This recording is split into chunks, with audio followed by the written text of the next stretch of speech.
Hello friends, स्वागत है आपका आपके अपने चैनल स्टडी विद ज्योति में। आज मैं आपको एनसीईआरटी की किताब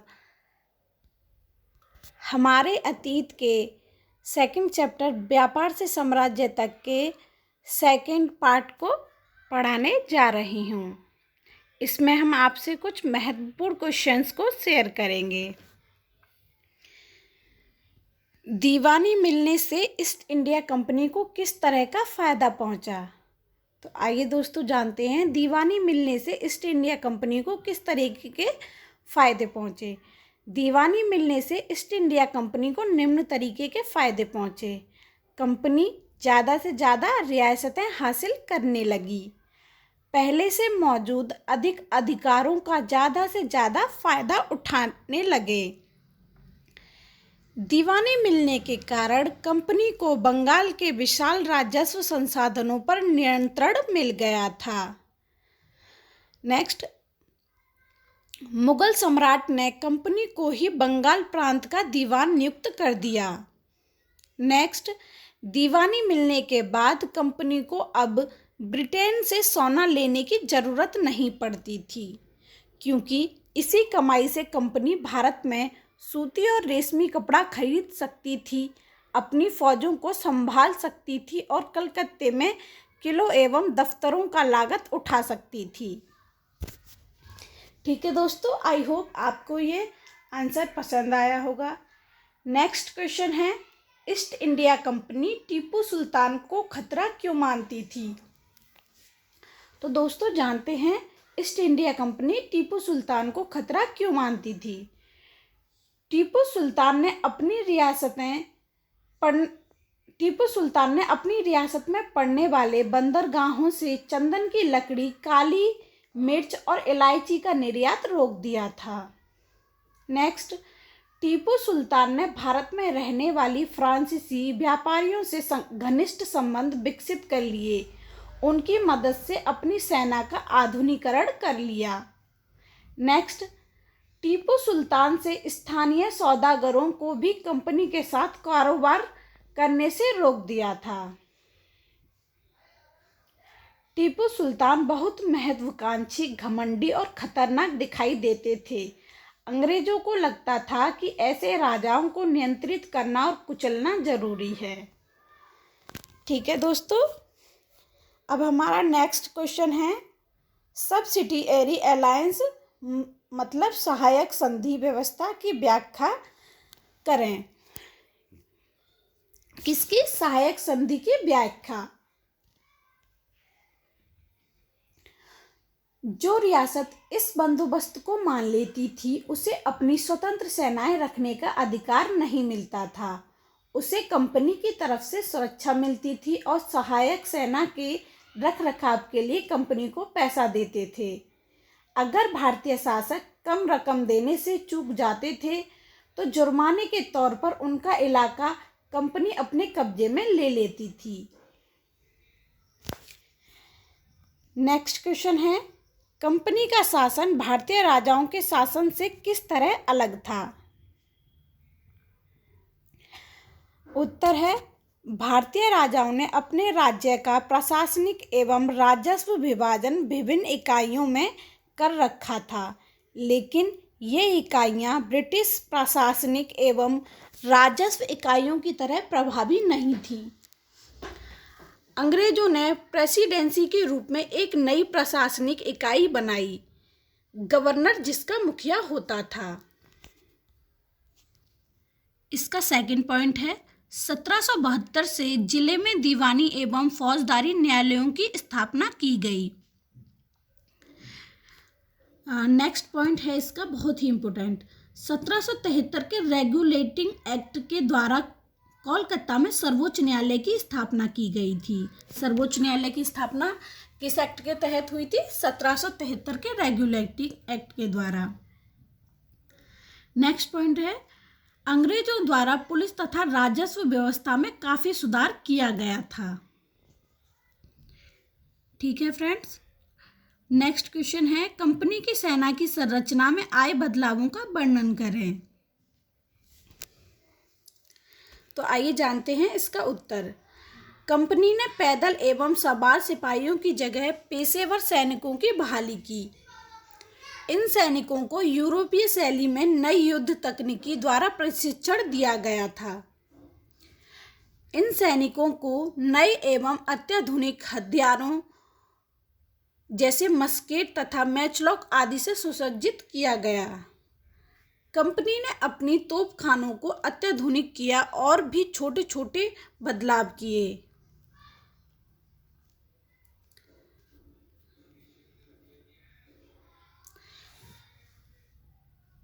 नेक्स्ट क्वेश्चन है, अंतिम शक्तिशाली मुगल शासक का नाम बताइए। तो अंतिम शक्तिशाली मुगल शासक कौन था? औरंगजेब। मुगल साम्राज्य क्यों कमजोर पड़ गया? आंसर है औरंगजेब की मृत्यु के बाद कई मुगल गवर्नरों ने अपने अपने क्षेत्रीय राज्यों की स्थापना करनी शुरू कर दी। इससे मुगल साम्राज्य कमजोर पड़ गया। नेक्स्ट क्वेश्चन है, ईस्ट इंडिया कंपनी की स्थापना कब और कहाँ हुई? ईस्ट इंडिया कंपनी की स्थापना सन 1600 में लंदन में की गई। पूर्व के साथ व्यापार करने का चार्टर अनुमति पत्र कंपनी को किसने दिया? महारानी एलिजाबेथ प्रथम ने। कौन सी पश्चिमी ताकत सबसे पहले भारत में आई? तो दोस्तों, पुर्तगाली भारत में आने वाली पहली ताकत थी। किसने भारत के लिए समुद्री मार्ग की खोज की और कब? पुर्तगाली नाविक वास्को डी गामा ने 1498 में भारत के लिए समुद्री मार्ग की खोज की थी। कब की थी? 1498 में। भारत में पुर्तगाली अड्डा कहाँ था? भारत में पुर्तगाली अड्डा गोवा में था। दोस्तों, पुर्तगाली सबसे पहले भारत में आने वाले और भारत से सबसे बाद में जाने वाले पश्चिमी ताकत थी। यूरोपीय शक्तियों के लिए प्रमुख व्यापारिक वस्तु कौन सी थी? यूरोपीय शक्तियों के लिए सूती वस्त्र, रेशम कपड़े, काली मिर्च, लौंग, इलायची आदि ये सब व्यापारिक वस्तुएं थीं। पहली अंग्रेज फैक्ट्री की स्थापना कब और कहाँ की गई?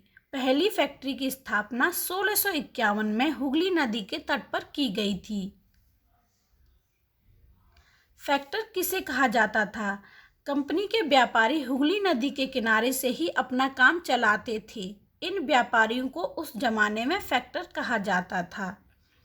नेक्स्ट क्वेश्चन है, पहली इंग्लिश फैक्ट्री को कहाँ और कब शुरू किया गया? पहली इंग्लिश फैक्ट्री को 1651 में हुगली नदी के किनारे शुरू किया गया। फरमान का अर्थ क्या है? फरमान का अर्थ है एक शाही आदेश। बंगाल के पहले नवाब कौन थे? बंगाल के पहले नवाब नवाब मुर्शिद कुली खान थे। बंगाल का आखिरी नवाब कौन था? बंगाल का आखिरी नवाब सिराजुद्दौला था। प्लासी का नाम प्लासी किस तरह पड़ा? दरअसल प्लासी का असली नाम पलासी था, जिसे अंग्रेजों ने बिगाड़ कर प्लासी कर दिया। इस जगह को पलासी यहाँ के पलाश के फूलों की वजह से कहा जाता था। अलीवर्दी खान की मृत्यु कब हुई थी? अलीवर्दी खान की मृत्यु 1756 में हुई थी। बक्सर की लड़ाई कब हुई थी? बक्सर की लड़ाई 1764 में हुई थी। रॉबर्ट क्लाइव इंग्लैंड में जब भारत आया रॉबर्ट क्लाइव इंग्लैंड से जब भारत आया था तब उसकी उम्र क्या थी? रॉबर्ट क्लाइव 1743 में मद्रास आया था, तब उसकी उम्र 18 वर्ष थी। विलय नीति की शुरुआत किसने की थी? विलय नीति की शुरुआत लॉर्ड डलहौजी ने की थी। प्लासी की जंग क्यों महत्वपूर्ण मानी जाती थी? प्लासी की जंग इसलिए महत्वपूर्ण थी क्योंकि भारत में यह कंपनी की पहली बड़ी जीत थी। पानीपत की तीसरी लड़ाई कब हुई? पानीपत की तीसरी लड़ाई 1761 में हुई। बक्सर की लड़ाई में किसकी हार हुई? बक्सर की लड़ाई में मीर कासिम की हार हुई। टीपू सुल्तान कहाँ का शासक था? टीपू सुल्तान मैसूर का शासक था। नवाब बनने का मतलब क्या था? नवाब बनने का मतलब था अंग्रेजों की गुलामी करना। सारी ताकत और सत्ता कंपनी के पास ही होती थी। टीपू सुल्तान की मृत्यु कब हुई? 4 मई 1799 में टीपू सुल्तान की मृत्यु हुई। टीपू सुल्तान मैसूर का राजा कब बना? 1782 में टीपू सुल्तान मैसूर का राजा बना। काजी का अर्थ लिखिए। काजी का अर्थ एक न्यायाधीश होता था। विलय नीति का सिद्धांत किस तर्क पर आधारित था? यह सिद्धांत इस तर्क पर आधारित था कि अगर किसी शासक की मृत्यु हो जाती है और उसका कोई पुरुष वारिस नहीं है तो अंग्रेज उस राज्य को अपने कब्जे में मिला लेंगे। प्रेसिडेंसी किसे कहा जाता था? ब्रिटिश इलाके मोटे तौर पर प्रशासनिक इकाइयों में बटे हुए थे जिन्हें प्रेसिडेंसी कहा जाता था। उस समय कितनी और कौन सी प्रेसिडेंसी थी?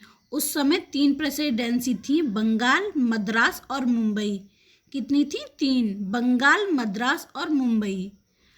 महाराजा रंजीत सिंह की मृत्यु कब हुई थी? 1839 में महाराजा रंजीत सिंह की मृत्यु हुई, जो कि पंजाब के शासक थे। महाभियोग किसे कहा जाता है? जब इंग्लैंड के हाउस ऑफ कॉमन्स में किसी व्यक्ति के खिलाफ दुराचरण का आरोप लगाया जाता था तो हाउस ऑफ लॉर्ड्स में उस व्यक्ति के खिलाफ मुकदमा चलता है तो उसे महाभियोग कहा जाता है। वॉरेन हेस्टिंग्स पर मुकदमा कब जारी हुआ? वॉरेन हेस्टिंग्स पर 1789 में मुकदमा जारी हुआ। वॉरेन हेस्टिंग्स इंग्लैंड कब लौटा? 1785 में वॉरेन हेस्टिंग्स लौटा। रॉबर्ट क्लाइव ने आत्महत्या कब और क्यों की? रॉबर्ट क्लाइव पर भ्रष्टाचार के आरोप लगे थे। 1772 में ब्रिटिश संसद में उसे अपने ऊपर लगे भ्रष्टाचार के आरोप का जवाब देना पड़ा। बाद में उसे बरी कर दिया गया, लेकिन 1774 में उसने आत्महत्या कर ली। रानी चेन्नम्मा कौन थी? रानी चेन्नम्मा कर्नाटक के कितूर की रानी थी।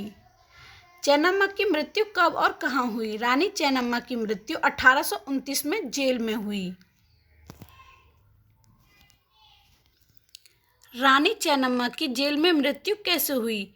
जब अंग्रेजों ने कितूर के छोटे से राज्य को कब्जे में लेने की कोशिश की तो रानी चेन्नम्मा ने हथियार उठा लिए और अंग्रेजों के खिलाफ आंदोलन छेड़ दिया। ईस्ट इंडिया कंपनी का भारत में आने का उद्देश्य क्या था? ईस्ट इंडिया कंपनी भारत में व्यापार के उद्देश्य से आई थी। यूरोप के बाजारों में किन किन भारतीय वस्तुओं की मांग थी? यूरोप के बाजारों में सूती वस्त्र, रेशम के वस्त्र और इसके साथ ही काली मिर्च, लौंग, इलायची और दालचीनी जैसे मसालों की जबरदस्त मांग थी। वाणिज्य के शब्द का अर्थ क्या है? वाणिज्य के शब्द का अर्थ है एक ऐसा व्यावसायिक उद्यम जिसमें चीज़ों को सस्ती कीमत पर खरीदकर और ज़्यादा कीमत पर बेचकर, यानी मुख्य रूप से व्यापार के जरिए मुनाफा कमाया जाना। नेक्स्ट, सहायक संधि के फलस्वरूप अंग्रेजों ने कौन कौन से इलाकों को अपने कब्जे में लिया? गवर्नर जनरल रिचर्ड वेलेजली ने उस समय के नवाब को 1801 में अपना आधा इलाका कंपनी को सौंपने के लिए मजबूर किया, क्योंकि नवाब सहायक सेना के लिए पैसा अदा करने में चूक गए थे। इसी आधार पर हैदराबाद के कई इलाके छीन लिए गए थे। आज की वीडियो में इतना ही। आई होप आपको यह वीडियो पसंद आया होगा। ऐसी ही और अधिक जानकारी पाने के लिए हमारे चैनल को लाइक, सब्सक्राइब और शेयर करना ना भूलें। धन्यवाद।